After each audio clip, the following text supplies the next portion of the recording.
Good afternoon friends. আজকে দেখাবো পুঁই শাক দিয়ে চিংড়ি মাছ কীভাবে করেছি আমি, এটাই দেখাবো।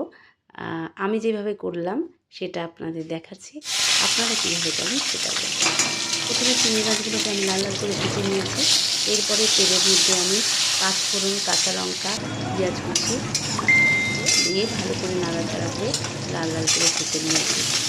আর এখানে শাক, তাই স্বাদ মতো ঝাল দেবে, কাঁচা লঙ্কাই দেবো এখানে আমি। আর দিয়ে দিয়েছি বেগুন, কুমড়ো আর পুঁই শাকগুলো ডাঁটাগুলো দেবো। এখানে আমি পাতাগুলো দিইনি, পাতাগুলো আমি আলাদা করে ধুয়ে কুচিয়ে রেখে দিয়েছি। পাতাগুলো আমি পরে দেবো, আগে এগুলোকে ভালো করে ভাজা ভাজা করে নেবো। ভাজাটা আমি চাপা দিয়ে দিয়ে করবো।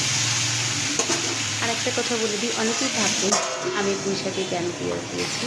আমি শিখেছি বড়দের কাছ থেকে যে পুঁই শাকে যদি একটু পেঁয়াজ ফোড়ন দেওয়া যায় তাহলে অ্যাসিড হয় না। আচ্ছা, এরপরে আমি দিয়ে দিলাম, ভাজা ভাজা হয়ে গেছে, এর মধ্যে দিলাম হলুদ।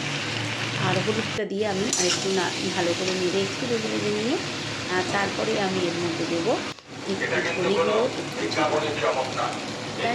এরপরে আমি খুব ভালো করে এটাকে নাড়াচাড়া করে মশলাটাকে ভাজবো। মশলাটা দিয়ে যতক্ষণ না কাঁচা মশলার গন্ধ যায় ততক্ষণ আমি এটাকে ভাজতে রাখবো। আর এটা আমি পুরোই চাপা দিয়ে দিয়ে করেছি যাতে খুব তাড়াতাড়ি এই শাকের ডাঁটাগুলো নরম হয়ে যায়। এরপরে আমি কুচনো শাকগুলো জল ঝারিয়ে দেবো। আর এখানে আমি পাতার যেগুলো বোখা থাকে এগুলো দিয়ে দিই। পুঁই শাকের বোখা যদি রান্না করা হয় তাহলে খুব তাড়াতাড়ি তরকারিটা টক টক লাগে, রস হয়ে যায়। আর হচ্ছে অ্যাসিডও খুব বেশি হয়, তাই জন্য পুঁই পাতার বোখাটাকে আমি দিই না, বা অনেকেই দেয় না সেটা। এবার আমি স্বাদ মতো নুন দিয়ে দিলাম। এবার নুনটা দিয়ে খুব ভালো করে নাড়াচাড়া করবো। আর এরপর দিলাম আমি ভেজে রাখা চিংড়ি মাছগুলো।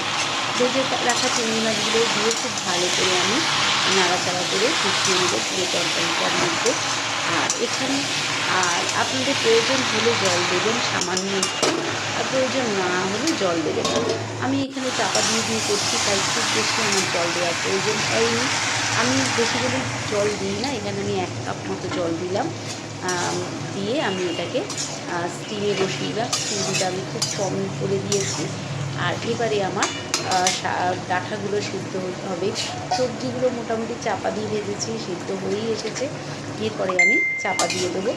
আর 5 মিনিট পরেই আমি এটাকে খুলে দেখে নেব যে কতটা কী হয়েছে।